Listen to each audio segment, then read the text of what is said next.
నమస్కారం శ్రీధర్ సార్. నమస్తే అండి. వేకెన్సీస్ అనేవి తక్కువ ఉన్నాయి. అప్లై చేయాలా వద్దా సార్ స్టూడెంట్?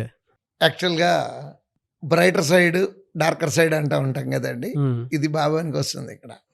దీన్ని రిసీవ్ చేసుకోవటం రకరకాలుగా రిసీవ్ చేసుకోవచ్చు. ఇప్పుడు కొన్ని నోటిఫికేషన్స్ ఎక్కువ వేకెన్సీలు రావండి. అవును. ఇప్పుడు ఇన్సూరెన్స్ కంపెనీలు ఉన్నాయి అనుకోండి, యూజువల్గా వచ్చేవి 300 వేకెన్సీస్ 300 300 వేకెన్సీలు వస్తూ ఉంటాయి, 400 వస్తాయి మహా అయితే. సో ఇప్పుడు 300 వేకెన్సీస్ వచ్చినాయి అనుకోండి. ఎన్ని వేకెన్సీలు వచ్చినాయి నాగరాజు గారు? 300. అదే క్వశ్చన్ నన్ను అడగరా? ఎన్ని వేకెన్సీస్ ఉన్నాయి సార్? 299. అదేంటి? ఆ ఒకటి ఏమైపోయిందనే కదా. అవును. నాదే.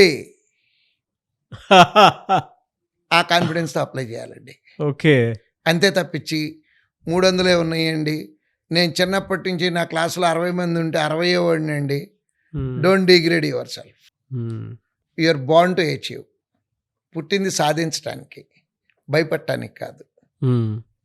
గుర్తుపెట్టుకొని don't look at number of vacancies. ఒకటైతే ఉంటుంది కదండి, ఒక వేకెన్సీ కూడా లేకుండా నోటిఫికేషన్ రాదు కదా. ఆ ఒక వేకెన్సీ వచ్చినప్పుడు ఏ రేంజ్లో ఫీల్ అవ్వాలంటే మిగిలిన వాళ్ళు ఇంకా జాలిగా చూడాలి. అయ్యో నా వేకెన్సీ నాకుంది, ఒక వేకెన్సీ నీకు లేదు, నీకు లేదు, నీకు లేదని ఆ ఫీల్తో ప్రిపేర్ అవ్వాలే తప్పించి డార్కర్ సైడ్ చూసి ఒకటే ఉంది సార్ మా కేటగిరీలో అప్లై చేయాలా? నో. కాన్ఫిడెంట్గా అప్లై చేయండి. అప్లై చేసే డబ్బు ఇబ్బంది అవ్వకపోతే మేము నోటీస్ బోర్డులో పెట్టిన ప్రతి నోటిఫికేషన్కి అప్లై చేయమని చెప్తానండి పిల్లలకి. కారణం ఏంటంటే ఒక్కొక్క ఎగ్జామ్ ఒకటి ఫెయిల్ అవ్వచ్చు, ఇంకోటి ఫెయిల్ అవ్వచ్చు. ఫెయిల్యూర్లోంచి లెసన్స్ నేర్చుకొని సక్సెస్ అవుతాము. అంతే తప్పించి 1,00,000 వేకెన్సీలు ఎందుకండి? మీకు ఎన్ని ఉద్యోగాలు కావాలి? మీకు ఒకటే కదా కావాల్సింది. ఆ ఒకటి ఉంది కదా. మిగిలిన వాళ్ళ కోసం కావాల్సినట్టు గురించి వాళ్ళు ఆలోచించుకుంటారు.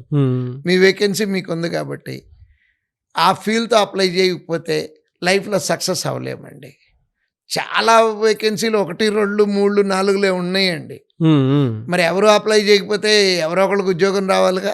ఇప్పుడు ఆ ఒక వేకెన్సీకి ఉద్యోగం వచ్చేవాడికి 10 తలకాయలు ఉండవు, 15 అడుగుల హైట్ ఉండడు, బ్రెయిన్ ఏదో బాగా పెద్దదయ్యి ఉండదు. మనలాంటి మనిషే కదండి. అవును. మనుషుల కోసమే నోటిఫికేషన్ వచ్చినప్పుడు నేను మనిషినే కదా, అది నాది అంతే. ఇంకా ఆ ఫీల్డ్తో అప్లై చేస్తే డెఫినెట్గా ఆ ఎగ్జామ్ అదే ధైర్యంతో ఎగ్జామ్ ప్రిపేర్ అయ్యి రాస్తే సక్సెస్ అవుతున్నారండి పిల్లలు.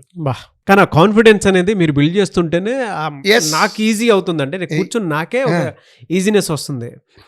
స్టూడెంట్స్కి అయితే ఇంకా నెక్స్ట్ లెవెల్ ఉంటుందేమో అండి ఆ కాన్ఫిడెన్స్ అయితే. But anyway sir, thank you sir, thank you so much for motivating us. Thank you.